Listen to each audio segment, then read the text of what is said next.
Étudiantes en biologie et en cinéma, Mathilde, Jessica et Mélanie ont pratiquement fait leur horaire de cours en fonction des lundis. Mes lundis, depuis 2 ans, sont libres pour la banque alimentaire. Avec le camion de location, c'est direction Moisson-Montréal pour rassembler aliments frais et autres denrées. Si on en prend 10, ça fait 240. Leur liste d'épicerie sert à nourrir de 150 à 200 étudiants de l'Université de Montréal chaque semaine. Oh! Est-ce qu'on peut tout prendre? Non. Mais juste pour moi, c'est de la glace. La crème glacée va rester là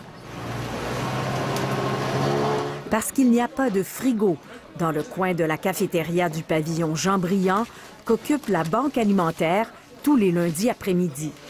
Plusieurs bénéficiaires sont aussi des bénévoles.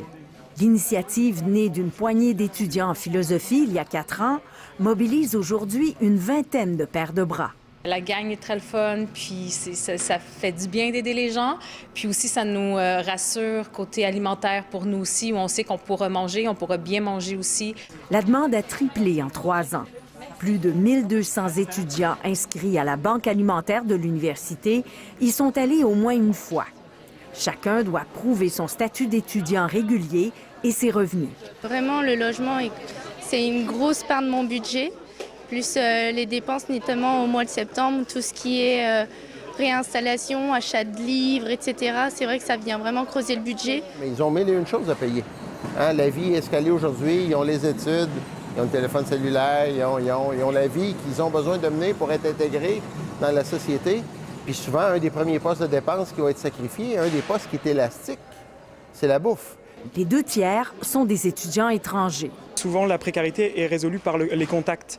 Sauf que les étudiants qui ne sont pas de Montréal ou les étrangers qui n'ont pas de ce contact-là au Québec se retrouvent dans une impasse.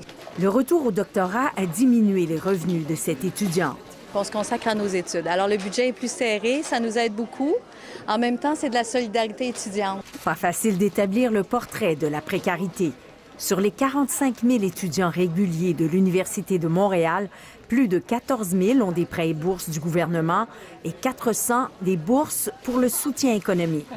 En 2017, les banques alimentaires du Québec ont constaté que 4 % de leurs utilisateurs étaient des étudiants universitaires. Ici Anne-Louise Despatie, Radio-Canada, Montréal.